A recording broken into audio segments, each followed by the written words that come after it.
It's 1 p.m. in Mission Viejo, California, when Angela Collins answers the call to prayer. It's her second prayer of the day, and following custom, she'll pray 3 more times before the day is done. Now I have this belief, and I love my belief, so I have to respect it and follow the rules. The rules are not easy to follow. Angela is Muslim. She has been for almost 5 years.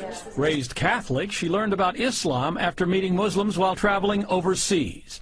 She converted just 2 months after September 11th, a time when the war on terror was almost synonymous with a war on radical Islam. I saw a very dark persona of Muslims in general to Americans, and I realized it was so far removed from my actual experience abroad that people had to know, this is not who they are. This is not how they are.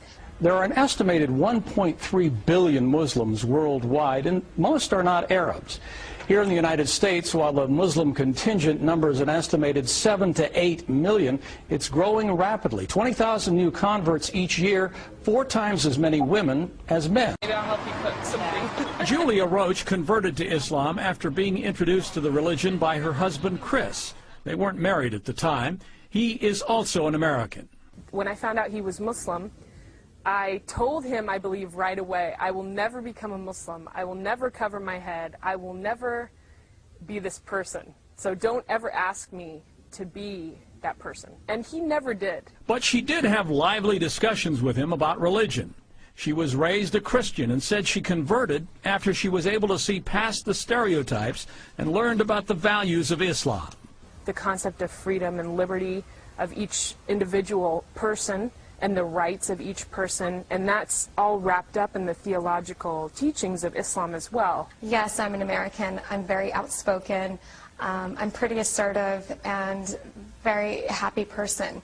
And it's not the typical stereotype that people see with a Muslim woman. We're going to read green eggs and lamb. 5 years after converting to Islam, Angela Collins is now the director of an Islamic school. It took her a while to get used to wearing the hijab, but now instead of being a fashion emergency, it's become a fashion accessory. Yeah, people looked and they were curious, but they never, a lot of the times they didn't realize I was a Muslim wearing hijab. They thought, oh, she must be some French designer coming up with a new fashion. It's not a new fashion, but maybe a new face on the world's second largest religion. George Lewis, NBC News, Los Angeles. There are an estimated 1.3 billion Muslims worldwide, and most are not Arabs. Here in the United States, while the Muslim contingent numbers an estimated 7 to 8 million, it's growing rapidly. 20,000 new converts each year, 4 times as many women as men.